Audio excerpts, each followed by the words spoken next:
I was trying to think, how is sync connected to happiness? And it occurred to me that for some reason, we take pleasure in synchronizing. We like to dance together, we like singing together. And so if you'll put up with this, I would like to enlist your help with a first experiment today. The experiment is, and I noticed, by the way, that when you applauded, that you did it in a typical North American way. That is, you were raucous and incoherent. You were not organized. It didn't even occur to you to clap in unison. Do you think you could do it? I would like to see if this audience would know. You haven't practiced, as far as I know. Can you get it together to clap in sync?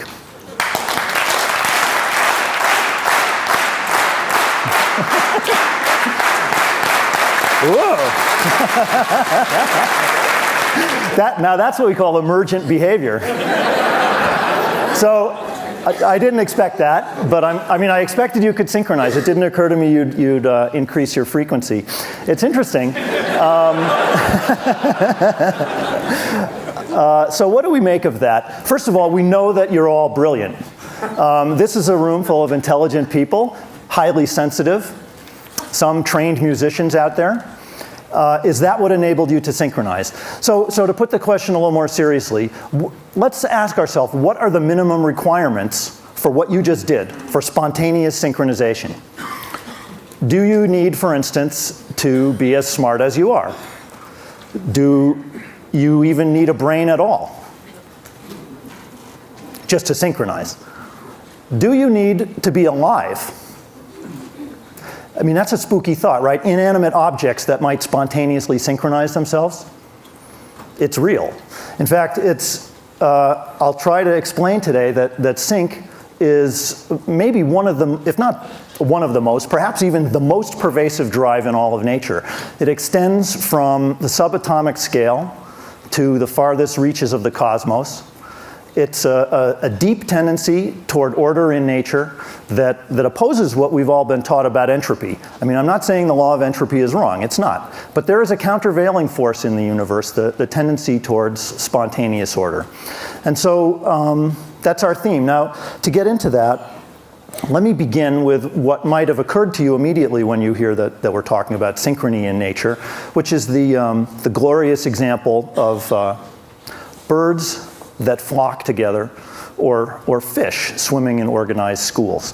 So these are not particularly intelligent creatures, and yet, as we'll see, they exhibit beautiful ballets. This is from a BBC show called Predators, and what we're looking at here are examples of synchrony that have to do with defense. When you're small and vulnerable, like these starlings, or like the fish, it helps to swarm to avoid predators, to confuse predators. Let me just be quiet for a second because this is so gorgeous.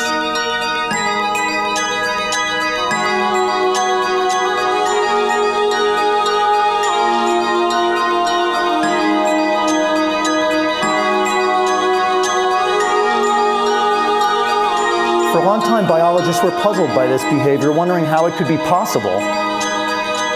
We're so used to choreography giving rise to synchrony. These creatures are not choreographed. They're choreographing themselves. And only today is science starting to figure out how it works. I'll show you a computer model made by Ian Kuzan, a researcher at Oxford, that shows how swarms work. There are just 3 simple rules. First, all the individuals are only aware of their nearest neighbors. Second, all the individuals have a tendency to line up. And third, they're all attracted to each other, but they try to keep a small distance apart. And when you build those 3 rules in, automatically you start to see swarms that look very much like fish schools or bird flocks. Now, fish like to stay close together, about a body length apart. Birds try to stay about 3 or 4 body lengths apart, but except for that difference, the rules are the same for both.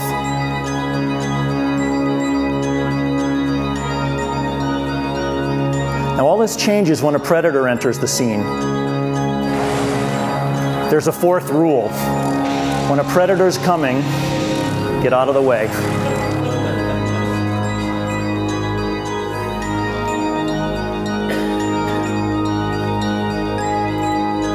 Here on the model, you see the predator attacking. The prey move out in random directions, and then the rule of attraction brings them back together again.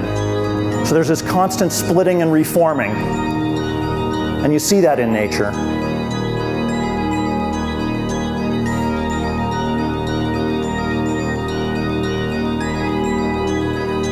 Keep in mind that although it looks as if each individual is acting to cooperate, what's really going on is a kind of selfish Darwinian behavior. Each is scattering away at random to try to save its scales or feathers. That is, out of the desire to save itself, each creature is following these rules, and that leads to something that's safe for all of them. Even though it looks like they're thinking as a group, they're not.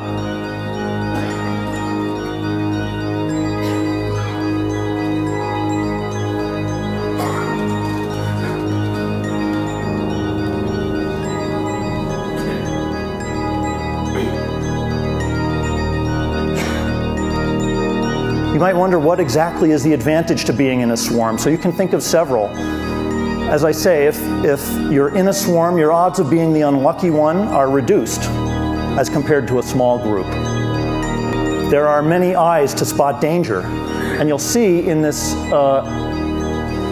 in the example with the starlings, with the birds, when this peregrine hawk is about to attack them, that actually waves of panic can propagate, sending messages over great distances. You'll see, let's see, it's coming up possibly at the very end, maybe not.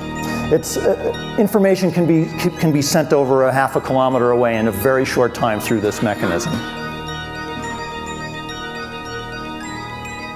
Yeah, it's happening here. See if you can see those waves propagating through the swarm. It's beautiful. Those birds we sort of understand, we think, from that computer model what's going on. As I say, it's just those three simple rules plus the one about watch out for predators. There doesn't seem to be anything mystical about this. We don't, however, really understand at a mathematical level. I'm a mathematician. We would like to be able to understand better. I mean, I showed you a computer model, but a computer is not understanding. A computer is, in a way, just another experiment. We would really like to have a deeper insight into how this works and to understand exactly where this organization comes from. How do the rules give rise to the patterns? There is one case that we have begun to understand better, and it's the case of fireflies. If you see fireflies in North America, like so many North American sorts of things, they tend to be independent operators. They ignore each other. They each do their own thing, flashing on and off, paying no attention to their neighbors. But in Southeast Asia, places like Thailand or Malaysia or Borneo, there's a beautiful cooperative behavior that occurs among male fireflies. You can see it every night along the riverbanks. The trees, mangrove trees, are filled with fireflies communicating with light. Specifically, it's male fireflies who are all flashing in perfect time together, in perfect synchrony, to reinforce a message to the females. And the message, as you can imagine, is come hither, mate with me.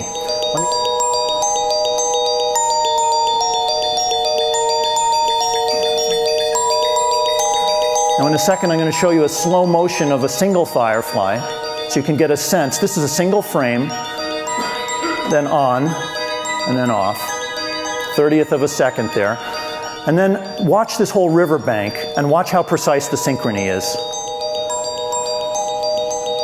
On, more on, and then off.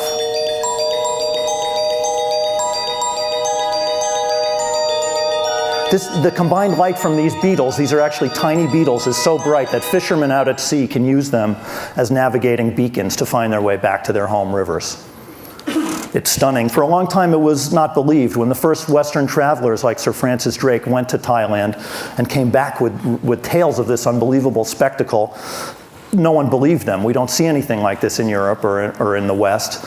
And for a long time, even after it was documented, it was thought to be some kind of optical illusion. Scientific papers were published saying it was twitching eyelids that explained it.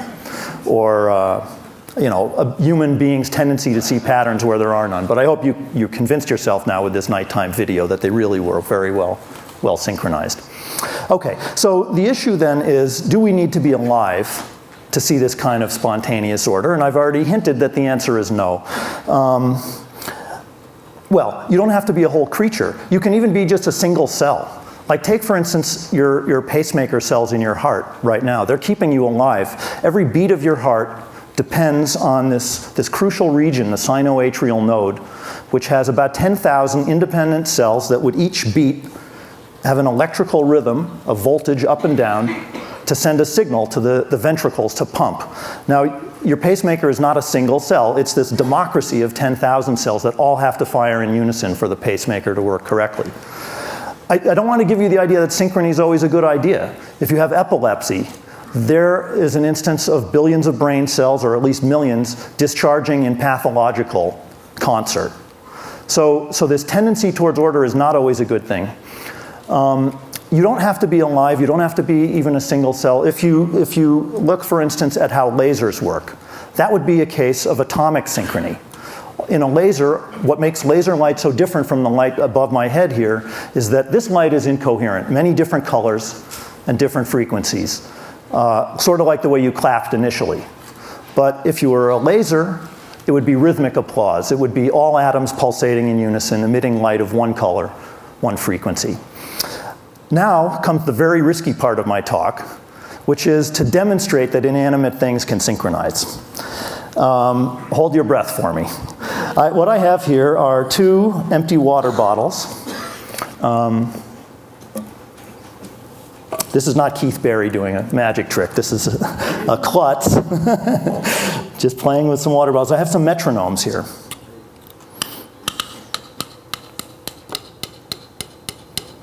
Can you hear that? All right, so I've got a metronome, and it's the world's smallest metronome.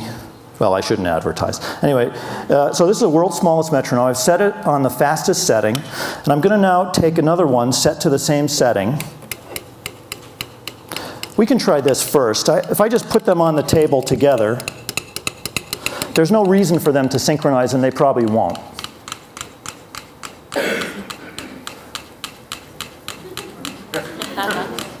Maybe you better listen to them. I'll stand here. What I'm hoping is that they might just drift apart because their frequencies aren't perfectly the same.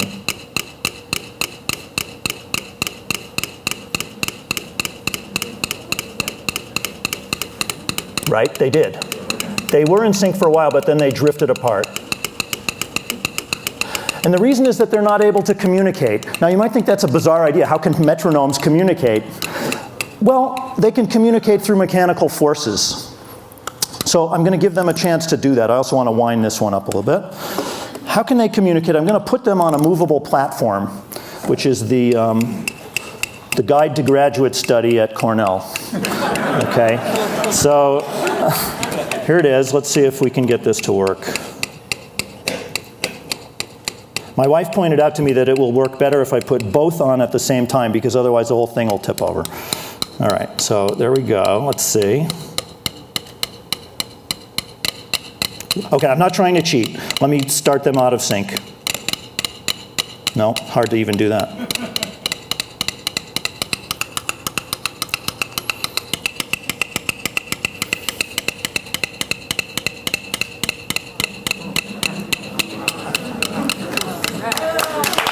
Dude.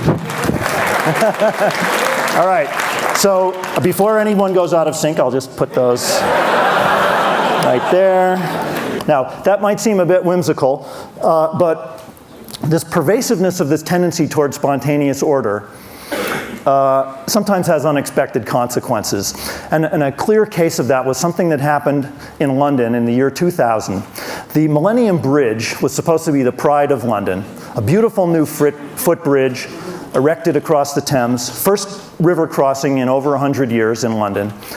There was a big competition for the design of this bridge, and the winning proposal was submitted by an unusual team, in the TED spirit actually, of an architect, perhaps the greatest architect in the United Kingdom, Lord Norman Foster, working with an artist, a sculptor, Sir Anthony Caro, and an engineering firm, Ova Arup.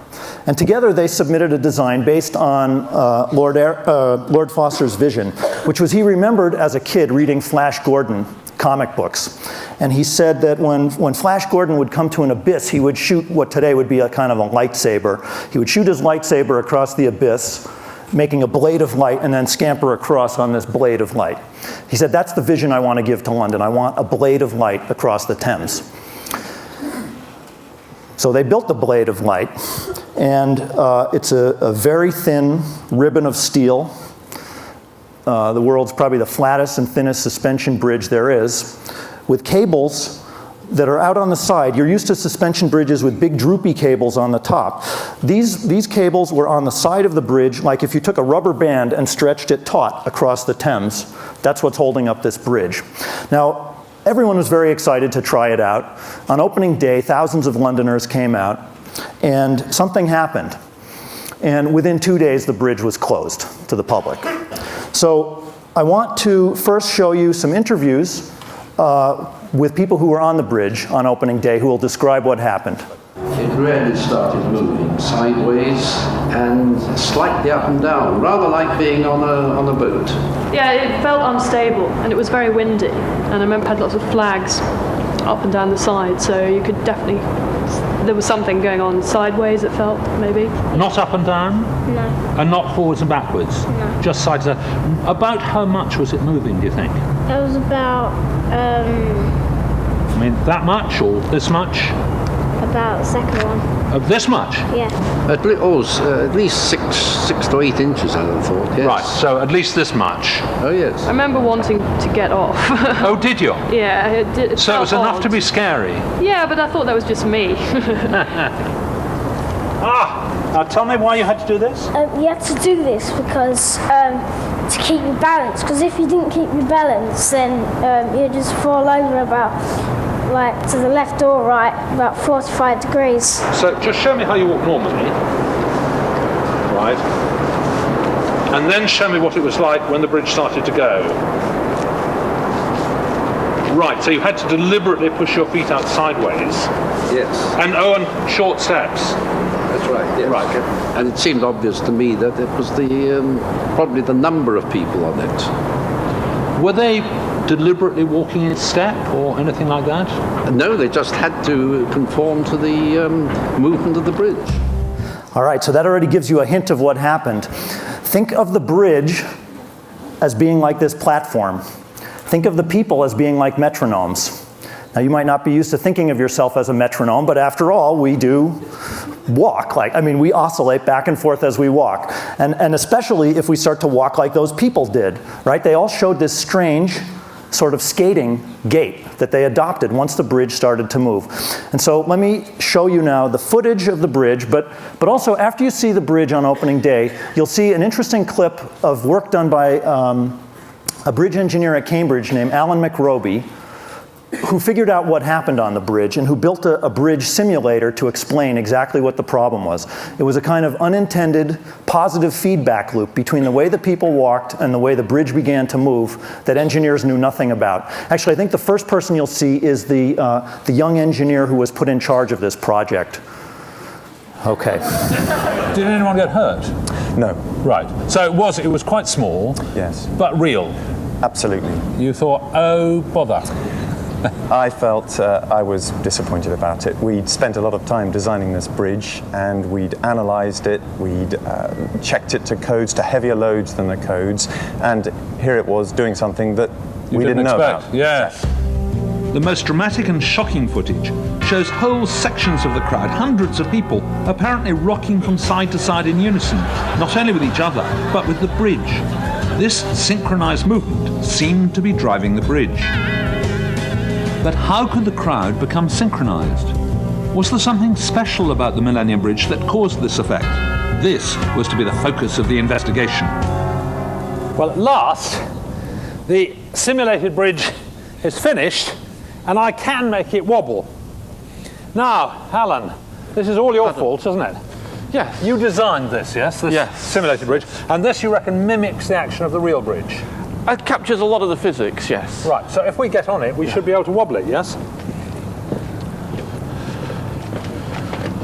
Alan McRoby is a bridge engineer from Cambridge who wrote to me suggesting that a bridge simulator ought to wobble in the same way as the real bridge, provided we hung it on pendulums of exactly the right length. This one's only a couple of tons, but so it's fairly easy to get going.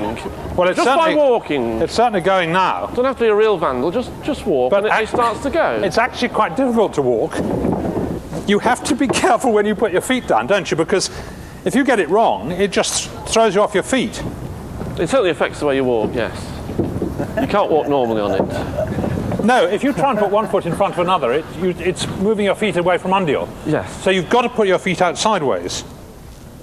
So already the simulator is making me walk in exactly the same way as our witnesses walked on the real bridge. On the ice skating gate, there is another sort of snake way of walking. For a more convincing experiment, I wanted my own opening day crowd, the Science Shack team. Their instructions, just walk normally.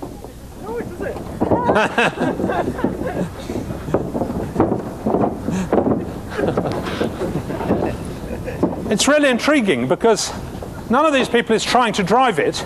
They're all having some difficulty walking. And the only way you can walk comfortably is by getting in step. But then, of course, everyone is driving the bridge. You can't help it. You're actually forced by the movement of the bridge to get into step and therefore to drive it to move further.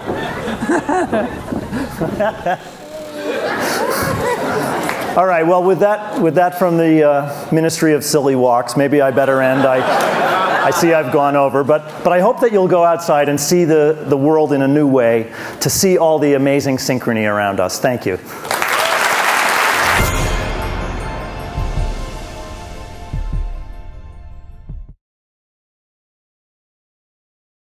Some may call it an obsession. At Rolex, however, the pursuit of excellence is a passion. Finding the most durable material for its bezels was just one more challenge. The answer? Ceramic.